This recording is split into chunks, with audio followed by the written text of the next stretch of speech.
Hey, ladies and gentlemen, welcome to another episode of the Beyond Seven Figures podcast. So, a mutual friend of ours reached out to me and said, "Hey, Charlie, I really want you to interview Faisal Bhutto for your podcast."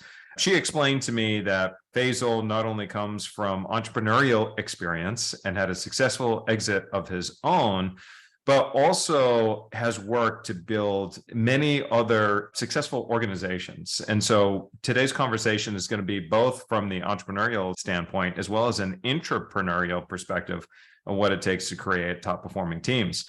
So Faisal, welcome to the show, my friend. My pleasure. So you and I were talking right before we started this episode, and you were telling me that you had your own business back in the day. Then there was a successful exit to a PE firm. And through that, there was a series of other mergers and acquisitions that you were involved in and had equity stakes. And it just went from one company to another and brings you to where you are today. So talk to me a little bit about that entrepreneurial journey. Yeah, I think just like perhaps many of the listeners here, the successful entrepreneurs are the one that have that desire to hustle and disrupt and do something amazing. I had that in me as well growing up. I was reading about your profile too. I guess you've been selling businesses since the age of 4, so it's pretty amazing. So I had your typical path when you're growing up. I was the same. Let's go to college, earn a degree, and go get a nice job. But somewhere along the way, I discovered that I just love being in front of customers, convincing them, educating them, and I realized that there's money to be made along the way. That's a result that you make. And I think just the fun of it, the fact that I'm able to walk into largest of companies and convince them of an idea that they hadn't heard before and educate them and have a successful outcome that impacts their business was just so rewarding. That's how I started back in the dot-com boom. Voice over IP was one of the early technologies back. There's no WhatsApp or all these Zoom that we're talking on today. So VoIP was such a noble concept. So I just enjoyed explaining to people that, you know what, Mr. Customer, I can make your long distance calls from here to Mexico free forever. And they wouldn't believe me, right? So just to kind of, the challenge of it was fun. And along the way, they're like, absolutely want it. Can you make it happen, right? So that's how I started and was fortunate enough to have a consulting practice that then I integrated with an established company here. I didn't know all these words back in the days, but negotiated an equity stake and became part of that member organization and grew that org. And just like when you're having fun, you kind of realize, okay, if the industry changes, there's some headwinds. Do you take some chips off the table? Because nothing lasts forever. The successful entrepreneur is the one that has a successful exit as well. So we went ahead and had a great exit with a PE firm. I thought that I'll do the integration, last for about a year and a half, and kind of live through my earnout and move on.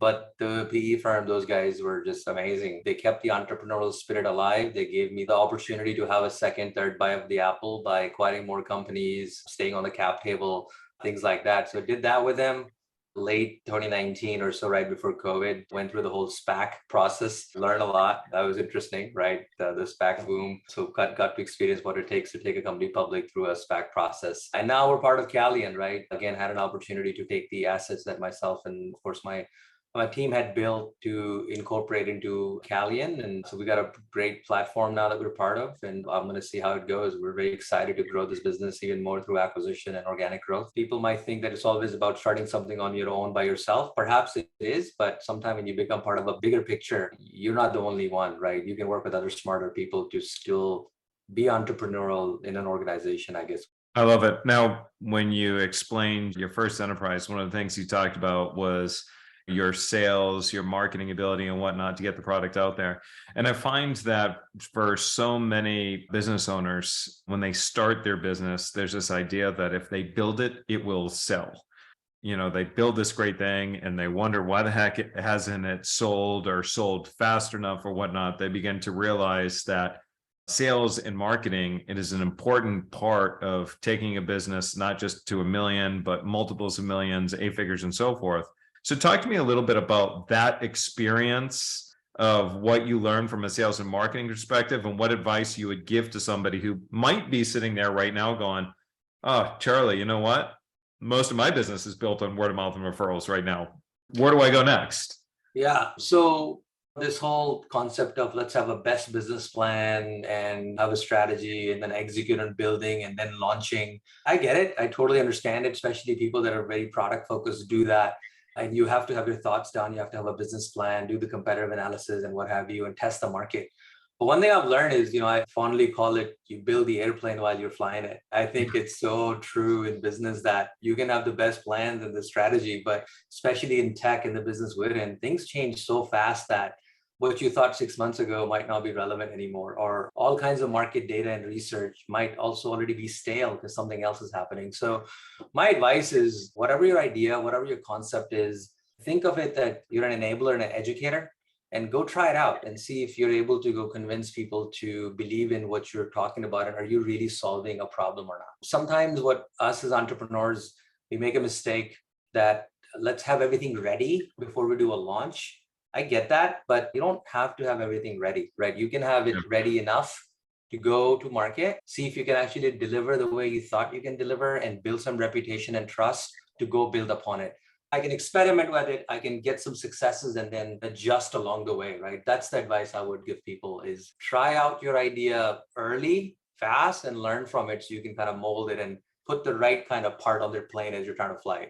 I'm so happy that you said that. I've been asked several times for my best piece of advice. And I think people see my history of growing companies and they think I'm going to come up with just a strategy, this framework, this process.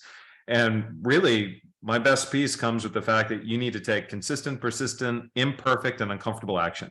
And you're so right. So many people, it's really, I think, there's this fear that if I put something out there and it's not perfect, that maybe it will be seen that, I'm not good enough, or I'm not smart enough, or I'm not this or that. But to your point, it's not just about putting it out there. It's about supporting your customer and your client along the way. So if it's not perfect, then you get the data and your feedback and you make it right.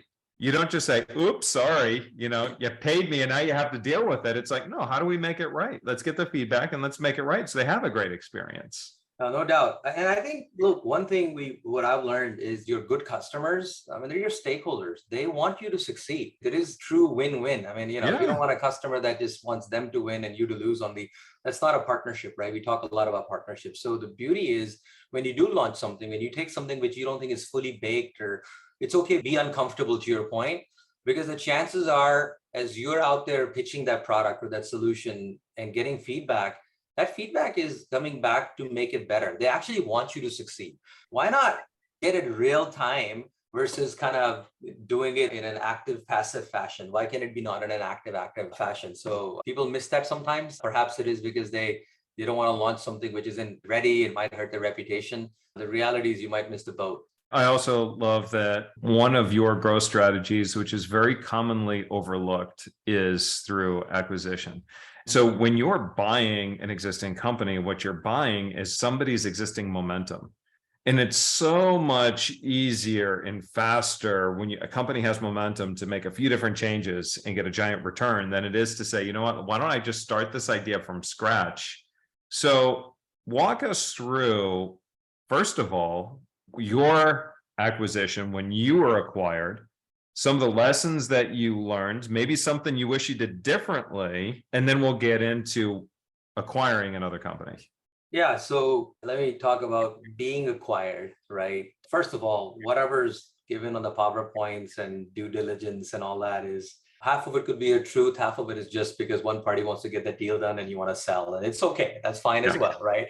The truth comes out 6 months into the acquisition, right? Once you're done it, you've done the close, you've made sure that any of the clawback period is over after the acquisition. The reality of it, whether it's the cultural integration, whether it's how much do they truly respect you? Did they buy you because you brought something unique, or they wanted you for the geographic expansion or product differentiation? A lot of that finds out. So one thing I would say is go through the process, right? People that are looking to sell, absolutely. You want to have an exit, you want to have a good exit and find the right home for your employees that you've built along the way. But do know that not because someone's trying to be maliciously doing it, it's just that true reality of what it all means comes out 6 months, 8 months, 9 months after you're acquired, right? Now you got 17 others like you and you're part of a committee where you're challenged and you may be uncomfortable with it. Embrace that. Because the reality is there's many more other smarter, successful people that are you're part of. Now you're part of a bigger organization, hopefully. So learn from it and be adaptable, be okay with the change. I was able to adapt and change. I find that a lot of people are not able to because they think my way is the my way. And this is how we used to do it. And this is it always worked for us for the past 20 years. Okay, well, you're now part of a different organization, different culture, different set of strategies, Yeah. right? And you're not one or two or three people, right? It's a group of larger entrepreneurs or business leaders that have come together. So stay humble. I would say learn and be adaptable, provided you're not miserable, provided that you didn't do a bad deal because they turned out to be scumbags. I would say stick through it, right? And be happy, right? If you're not happy, move on. Did you initially seek to be acquired, or did they come knocking on your door and make you I an offer? think as a business owner, you should always look to potentially see what you're worth. And the only way you find out what you're worth is when you seek and in your journey of growth, you partner with an investment banker or you take part in organizations that buying and selling in your industry happens.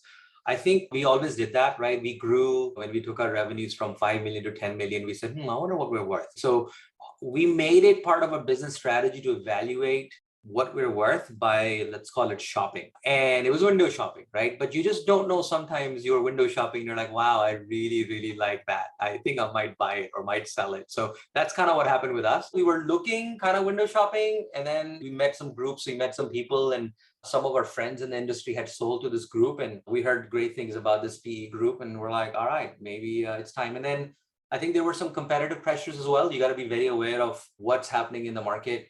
Players like Amazon, Microsoft, Google, they were all entering into IT with big spend in cloud and hyperscalers. And so there's a little bit of worry. We're like, oh, are we going to be able to survive? Is some of the things that we're doing, will they become commodities? So we're like, all right, let's just, it's like in Vegas, right? Your hand's Yeah. good. You're like, all right, let me take some chips and I'll come back tomorrow. So that's kind of what we did. And when you look to acquire companies now, so if we flip it, now we go to when you started looking at acquiring other companies, how important is it for you to acquire a company that has recurring revenue? Or do you make it recurring once you buy them? From an acquiring company standpoint, as we're looking at deals that come on our table and as part of our M&A team, absolutely we look at a business to see what subscription component, ARR, MRR component do they have, right? Two things. One is for all the financial reasons, right? Valuation will be higher. Our shareholders will reward us better because they see that we have a committed backlog. The fact that that money's in the bank, you just got to serve them and not screw up, right? Because people, that's when churn happens, right?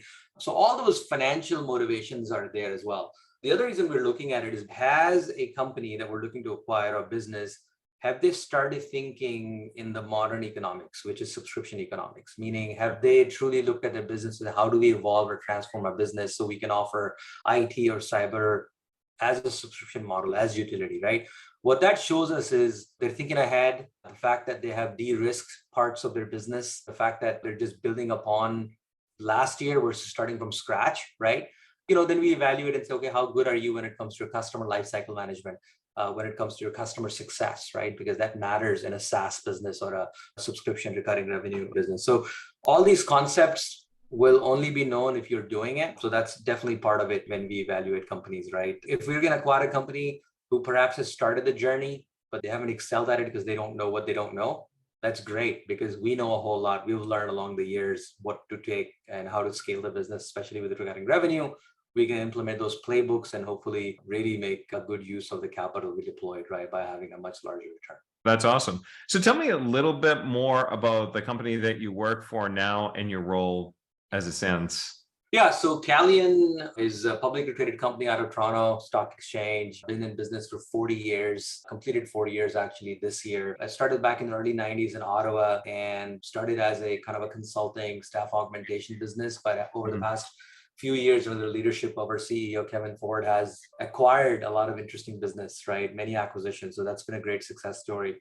In fact, if you look at our stock and compare it to the S&P, we're still near our 52-week high. It's a story that talks about positive EBITDA companies that have strong financials. The market will still reward them instead of these valuations, which are based on nothing. So very healthy company, strong balance sheet, very entrepreneurial under the leadership of Kevin Ford. And that's why we joined them, because the strategy is that we acquire companies and we want the company that we've acquired to continue to succeed and provide them all the tools that are needed to continue to produce massive results, right? A lot of our acquisitions have happened where we've given them the freedom. We made sure those entrepreneurs still have the luxury and the freedom to be able to go invent and do things that can add to the enterprise shareholder value. So that's been a big tenet. And then the organization is big on culture. I think the two things that really matter, I mean, customers matter to every organization. They're at the heart of it, right? But employees, right? Happy employees deliver happy customers. So I think from a cultural standpoint, we make sure that there's good integration, because you can find yourself in a cancerous environment where it's shark eat shark world and it's not fun.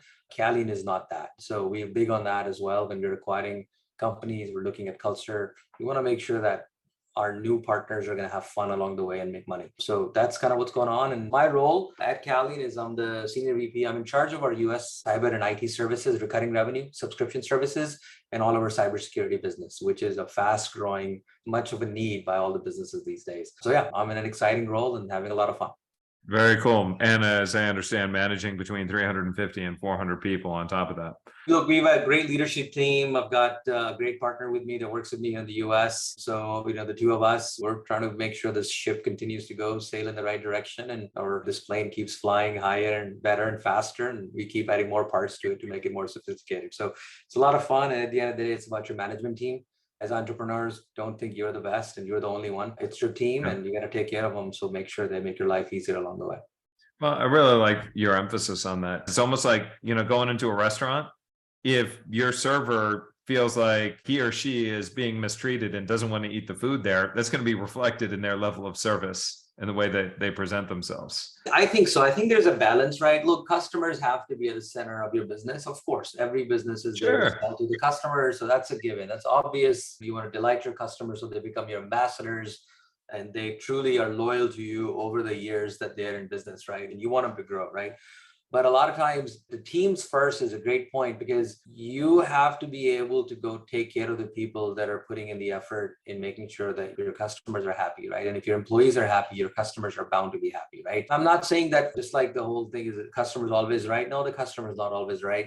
All the employees are great. No, not all the employees are great. You'll have bad pockets. What I'm talking about is take care of the good ones and filter the bad ones out, whether it's customers or whether it's employees, right? Because oftentimes we get sucked in and try to appease everybody. You cannot appease everybody, whether it's employees or customers. As long as you have an ideal customer, you maintain and you grow those. Same thing, the employees have to fit the culture of the organization. You don't want to have weak links. You don't want to have people in this organization that actually are harmful for you long term. So keep an eye on it, because high performing teams want high performing people. There's no point of keeping someone who's not going to be able to go contribute the way you want to be contributed and be part of the culture. But in a nutshell, absolutely, I think successful companies are the ones that take care of their people. So why are people here working for you? Because they like you, because they trust you, because you've taken care of them, because they've, even during bad times, you made sure that you were transparent and you took care of whatever you took care of. And I think you build that trust over time, especially during bad times. When bad times hit, be comfortable opening up. Don't tell the fake story that everything is great. So let me ask you a question. If there was one big piece of advice that you could give the 7-8-figure CEO who wants to know what is it going to take to get my company to that next level, what is your biggest, best piece of advice for them? I think I learned it over time as well. A lot of entrepreneurs, we start because we like making money. We like keeping the score, which is great. Keep that spirit alive, right? That's fantastic, especially the market we're part of. But one advice I'll give you is don't forget to not have fun along the way with what you do and have a higher purpose that you're trying to make an impact. If you can somehow tie your money-making ability with the fact that you're actually truly making an impact on the world or the lives of humans or for the humanity overall, I just feel it's so enriching and it's so powerful that at that point is when you truly feel like, wow, you're making a difference. You're right. Whether it's your passion for creating employment, that you're providing all these households through you and your business a great livelihood, whether it's your solution because it's solving a problem in the world, like think about those, I would say, motivation, which is not money. And you will have a much rewarding time and you'll have fun growing the business versus just growing it because you're a $10 million company and you want to get to a 20 or a 50 or 100. Then it's numbers become meaningless at some point because they're unlimited. You can never stop. So anyway, that's my advice. I love that you said it's really about trying to make that impact. And the bigger the impact that you make or that you try to make, the more earning potential you have.